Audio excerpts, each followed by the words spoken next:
امریکی وزیر خارجہ مارکو روبیو کی کویت کے وزیر خارجہ شیخ جراح جابر الحمد الصباح سے واشنگٹن میں ملاقات۔ امریکی محکمہ خارجہ کے مطابق مارکو روبیو نے اس بات پر زور دیا کہ امریکہ کویت کی سلامتی کے تحفظ، ایران کو جوہری ہتھیار حاصل کرنے سے روکنے اور آبنائے ہرمز میں بحری آمد و رفت کی آزادی کی بحالی کے لیے پرعزم ہے۔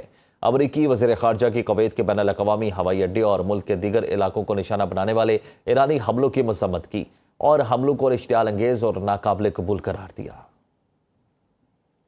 ذلت آمیز شکست کے بعد دشمن ہائیبرڈ جنگ کی طرف منتقل ہو گیا۔ سازش کو ناکام بنانے کے لیے قومی اتحاد، بیداری اور ہوشیاری سے کام لینا ہوگا۔ آیت اللہ خمینی 37ویں برسی پر سپریم لیڈر کا پیغام، کہا شرپسند دشمن کو ایران کی مسلح افواج کے ساتھ محاذ آرائی میں شکست اور گہری ذلت کا سامنا کرنا پڑا۔ لاکھوں افراد جنوبی تہران میں واقع امام خمینی کے مزار پر منعقدہ تقریبات میں شریک ہوئے۔ سوگواروں نے اسلامی انقلاب کے معمار کو خراج عقیدت پیش کیا۔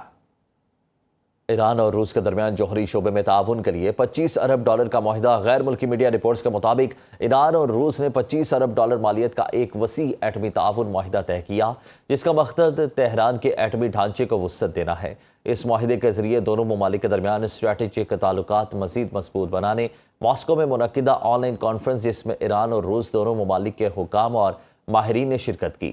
ایران کے سفیر قاسم جلالی نے خطاب کرتے ہوئے کہا کہ ہرمز منصوبہ اور بوشہر نیوکلیئر پاور پلانٹ کی توسیع پرامن ایٹمی توانائی کے شعبے میں ایران اور روس کے درمیان دو طرفہ تعاون کے سب سے اہم منصوبوں میں شامل ہے۔ ایرانی سفیر قاسم جلالی نے بتایا کہ بوشہر نیوکلیئر پاور پلانٹ اس وقت فعال ہے، جبکہ اس کے دوسرے اور تیسرے یونٹس زیر تعمیر ہیں۔ انہوں نے کہا کہ $25 ارب کی سرمایہ کاری سے چلنے والا ہرمز منصوبہ ایران کا سب سے بڑا ایٹمی منصوبہ ہے، جو ایران کے نجی شعبے اور روس کی سرکاری ایٹمی کمپنی کے تعاون سے تیار کیا جا رہا ہے۔ امریکی ناکہ بندی کے باوجود ایرانی تیل کی ترسیل جاری ہے۔ 4 ایرانی آئل ٹینکرز آبنائے ہرمز سے گزر گئے۔ غیر ملکی خبر ایجنسی کے مطابق یہ 15 اپریل کے بعد ایرانی آئل ٹینکرز کی جانب سے آبنائے ہرمز عبور کرنے کا پہلا واقعہ ہے۔ جمعرات کو جاری کردہ اعداد و شمار میں ٹینکرز کی نقل و حرکت کا ریکارڈ سامنے آیا، جو مجموعی طور پر 70 لاکھ بیرل تیل لے جا رہے تھے۔ رپورٹ کے مطابق ان تمام جہازوں نے اپریل کے وسط میں ایران کے مرکزی آئل ٹینکر خارق سے تیل لوڈ کیا۔ یہ جہاز پیر کے روز اپنے خودکار شناختی نظام بند کر کے آبنائے ہرمز سے گزرے۔ یہ چاروں ٹینکرز ایران، اسرائیل اور امریکہ کے درمیان کشیدگی کے باوجود اپنی سرگرمیاں جاری رکھے ہوئے تھے۔ تاہم 13 اپریل کو امریکہ کی جانب سے ایرانی بندرگاہوں کی ناکہ بندی کے بعد انہوں نے عارضی طور پر آپریشن روک دیا تھا۔ عالمی جوہری توانائی ایجنسی نے ایران سے مکمل تعاون اور جوہری تنصیبات کے معائنے کی اجازت دینے کا مطالبہ کر دیا۔